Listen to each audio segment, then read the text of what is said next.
Yeah, you know when you see a concept for a film and you think, yeah, that's going to be brilliant, and the trailer comes out and you think, oh, it's just working, it's doing so well, I'm really hyped for this. And the movie finally comes out, you watch it, and it just disappoints.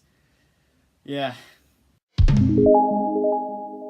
So, Hotel Artemis was directed by Drew Pearce and stars an all-star cast with people like Sterling K. Brown, Jodie Foster, Sophia Boutella, Charlie Day. This cast is incredible, and it focuses around this hotel which has been turned into a hospital for criminals. So it's basically like the hotel from the John Wick franchise, except this is a completely different universe.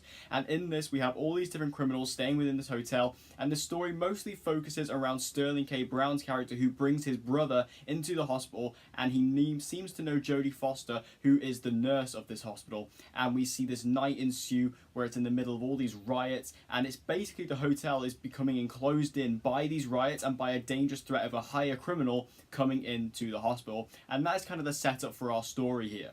Pretty intriguing story, right? Yeah, it is. It's a pretty great concept. The idea of this hotel turned hospital, which is used exclusively and only for criminals. It's a great idea, and I think that the execution of that idea, while not the greatest in this film, is still really awesome to see in the film itself. Now, in regards to the performances in this film, all top notch. Jodie Foster, who I haven't seen in a while, is absolutely phenomenal in this. I really loved her performance. Her accent was very different to anything I've seen her do before, so that was nice to see. And also, she really nailed home a couple of emotional moments in this film, which I didn't see coming at all. Also, Sterling K. Brown was awesome. He should have been in this film more, because every time the movie cut to him, it was far more interesting and far more charismatic. I think he's a great actor, I really do. I really love everything he does. So to see him in this film was a true delight, but like I said, he should have been in this movie more. Alongside other characters who should have been in this movie more, Sophia Boutella, I genuinely think this may have been her greatest role yet. I think she is fantastic in this. This is really my favourite role I've ever seen of Sophia Boutella. I loved her in Kingsman, I loved her in Atomic Blonde, but in this film, she really does play a similar sort of character, but in a way that she's never executed before, and I really enjoy that aspect of her. She's very mysterious, but very cool. You know, you kind of get the idea that she is like the best in the business. There's even kind of like a line about that in the film, and you kind of get the idea that she is just badass. And there's this scene, one scene in particular in the film, where she really gets to show that off, and it is spectacular when it happens. But then we also got someone like Charlie Day in this film, who Charlie Day is someone I'm very hit or miss with. There are some performances I really like in Fist Fight, or then there's other performances I really hated, like in Pacific Rim Uprising.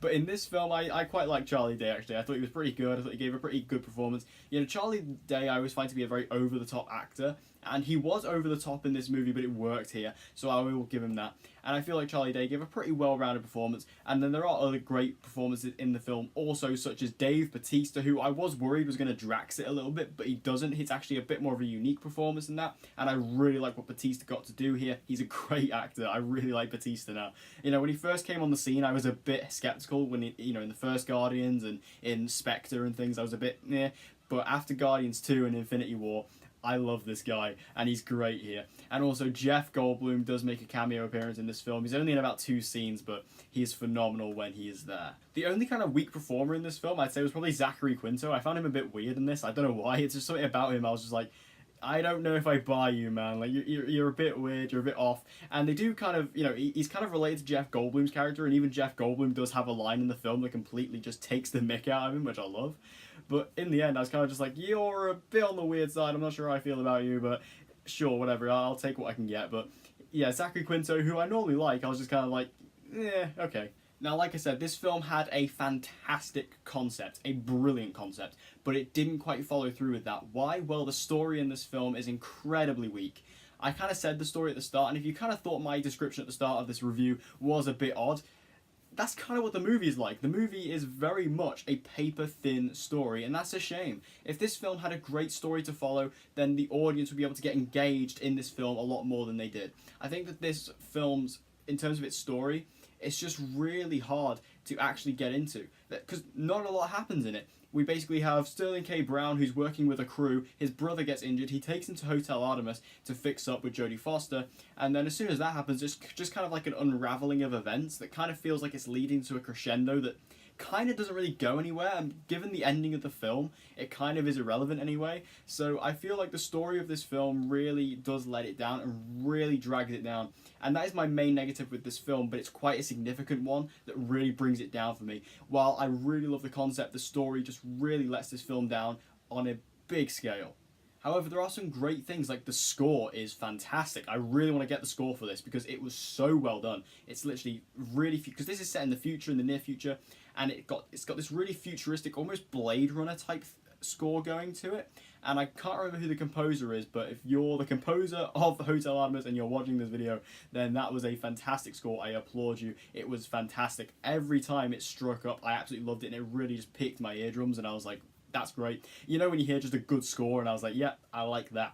Also, the art direction in this film and also the way it was shot, those two things combined, really unique, really interesting. This film actually looks really beautiful. I think there are a lot of shots in this film that are really well done. Again, the world is kind of Blade Runner-esque. It's not as futuristic as Blade Runner. It's nowhere near there, but it's, you know, it's kind of like the early ideas of Blade Runner. You know, if you look at the Blade Runner universe and what that has, and then you look at here, it's a very similar kind of thing. And that is what was going on here. And I really enjoy the world that this sets up. Now, would I mind seeing a sequel to this movie if it's within this universe? Sure, I think they've set up a really good world here, and that was one thing I will say about this film. It has a great art direction overall. Overall, though, Hotel Artemis was a pretty disappointing film for me. I did go into it with trepidations, given the fact I had heard early reviews from the US where this film had already released that the film was not as good as it may have seemed. So with those expectations, I guess I wasn't as let down as I probably would have been. I thought this film had an excellent concept. The trailer was brilliant, and I really thought this film could have been something great, and it could have been if the story had a bit more meat on the bones for us to chew on. But overall, I think this film is pretty paper thin, and while the performances will help you get through it, if you're not too bothered about this film, I wouldn't go and check it out. I just wouldn't waste your time. It's not necessarily a bad film, it's just not as good as it could have been, and it's not anything spectacular. So thank you guys for watching my movie review of Hotel Artemis. Have you seen the movie? If you have, let me know in the comment section below what you thought about it. Did you like it? Did you hate it? Let's have a conversation about this movie in the comment section down below.